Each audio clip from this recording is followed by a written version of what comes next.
Digmaan ng matataas na mga anghel sa langit. Noong panahon na pinalayas ng Diyos ang mga anghel sa langit kasama si Satanas ay bumuo ang mga ito ng isang samahang rebelyon laban sa Diyos na pinamunuhan ni Satanas at mga alipores nito na mababasa. Partikular sa libro ng Apokalipsis chapter 12 verse 7 and 8, at ganito ang sinasabi, at sumiklab ang digmaan sa langit. Si Miguel at ang kanyang mga anghel ay nakipagbaka sa dragon. At ang dragon at ang mga anghel nito ay nakipagbaka, verse 8, ngunit hindi ito nanaig, ni may nasumpungan mang dako para sa kanila sa langit. Ang Apokalipsis ay ang panghuling bahaging libro sa Biblia na isinulat ni Apostol Juan sa isla ng Patmos sa Greece. Hinayaan ng Diyos na gawin ang pagrerebeldeng ginawa ng mga anghel na ito sapagkat nalalamang lubos ng mga ito kung ano ang tama at mali.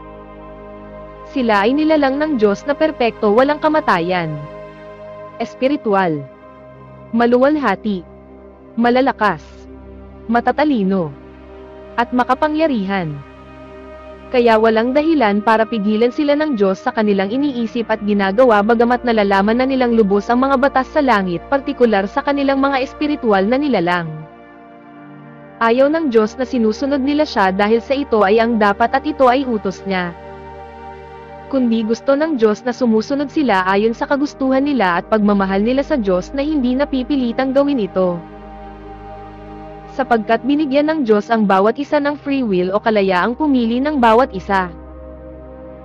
Ang pagkapuksa ni Satanas at mga alipores nito sa langit ay siya namang paghihirap sa lupa sapagkat ibinagsak ang matandang dragon mula sa langit na walang iba kundi si Satanas at ang kampa nito na babasa sa Apokalipsis 12:9 at ganito ang sinasabi, at inihagis ang malaking dragon.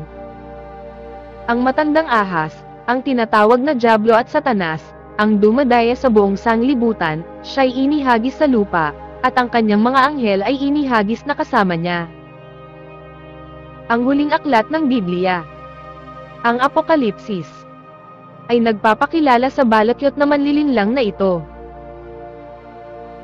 Ang orihinal na serpiente, bilang, ang tinatawag na Diablo at Satanas, na siyang nagliligaw sa buong tinatahanang lupa na mababasa sa batay sa Apokalipsis Kapitulo 12 versikulo 9. Gumagawa sila ng pagmamaneobra sa kapaligiran ng lupa at sila'y galit na galit sa Diyos at sa mga naglilingkod sa Kanya at ito ay mababasa naman ito sa Apokalipsis Kapitulo 12 versikulo 12 at ganito ang sinasabi, dahil dito ay matuwa kayo, o langit at kayong mga nakatira dyan.